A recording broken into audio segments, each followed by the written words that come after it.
अडानी समूह द्वारा बरमाणा एसीसी और दालाघाट अंबुजा सीमेंट प्लांटों को अचानक बंद करने पर सीटू भड़क गई है और इसके खिलाफ डीसी ऑफिस शिमला पर प्रदर्शन किया। सीटू ने इन प्लांटों को अडानी कंपनी द्वारा तानाशाही पूर्वक गैर कानूनी तरीके से बंद करने की कड़ी निंदा की है और सरकार से इस कंपनी के खिलाफ आपराधिक मामला दर्ज करने की मांग की है। सीटू ने मांग की है कि इन उद्योगों को तुरंत शुरू करवाया जाए। सीटू प्रदेश अध्यक्ष विजेंद्र मेहरा ने कहा कि अडानी कंपनी हिमाचल प्रदेश में तानाशाही व अराजकता पर उतारू है, जिसका ताजा उदाहरण एसीसी बरमाणा व अंबुजा दालाघाट सीमेंट प्लांटों को गैर कानूनी तरीके से बंद करना है। इससे प्रदेश के लगभग 2 लाख लोगों के जीवन पर प्रभाव पड़ना तय है। उन्होंने कहा है कि यह सब केंद्र सरकार द्वारा लागू किया जा रहा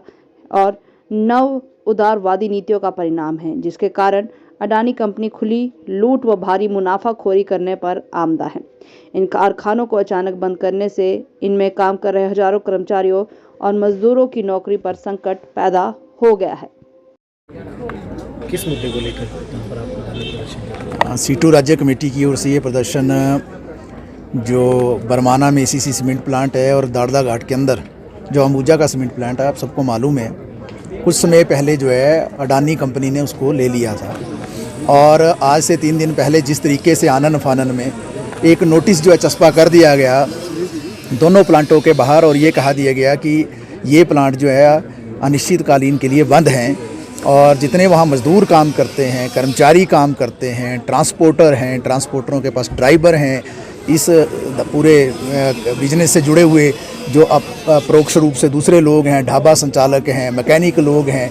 ये लगभग 50,000 के करीब लोग जो हैं सीधे रूप में इस अडानी के निर्णय से प्रभावित हो गए हैं। और अगर जो है एक परिवार में 4 लोगों को मानकर चला जाए तो लगभग 2 लाख लोग जो हैं उनके जीवन पर बुरा प्रभाव जो इस बात का पड़ा है। ये तानाशाही है किसी भी सभ्य समाज के अंदर और ख़ास तौर पर हमारे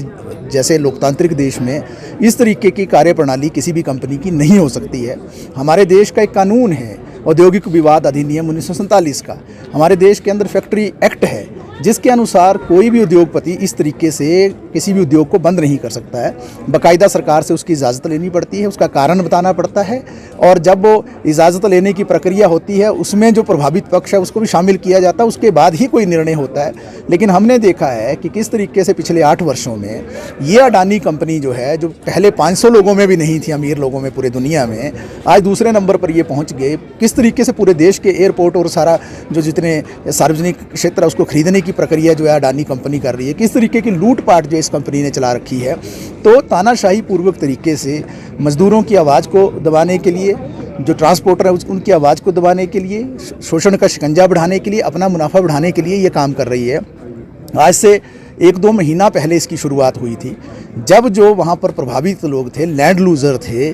उनको जो है ये नोटिस जारी किया गया था कि अगर उनमें से कोई कंपनी के अंदर जो है सीमेंट प्लांटों के अंदर नौकरी भी कर रहा है और दूसरी तरफ उनका जो है कोई ट्रक या कोई ट्रॉला भी वहाँ पर लगा है, तो उनको ये चॉइस दी गई, बल्कि बाध्य किया गया उनको कि वो एक को छोड़े। तो बहुत सारे उस वक्त जो मजदूर थे उनको नौकरियाँ भी छोड़नी पड़ी। तो जिनकी ज़मीनें ली, कौड़ियों के भाव ये ज़मीनें इन लोगों ने खरीदी पहले की जो पुरानी कंपनियां थी, और आज जिस तरीके से ये पूरी प्रक्रिया चल रही है, ये सीधे सीधे रूप में सरकारों की जो मिली भगत रही है इन कंपनियों के साथ। हम शुरू से कहते रहे CITU की ओर से कि जो इस देश के बड़े बड़े उद्योगपति हैं उनके साथ जो विभिन्न सरकारें हैं वो जो है मिली भगत करती रही है। तो आज के प्रदर्शन के माध्यम से हम ये मांग करते हैं कि तानाशाही पर अंकुश लगना चाहिए। ये जो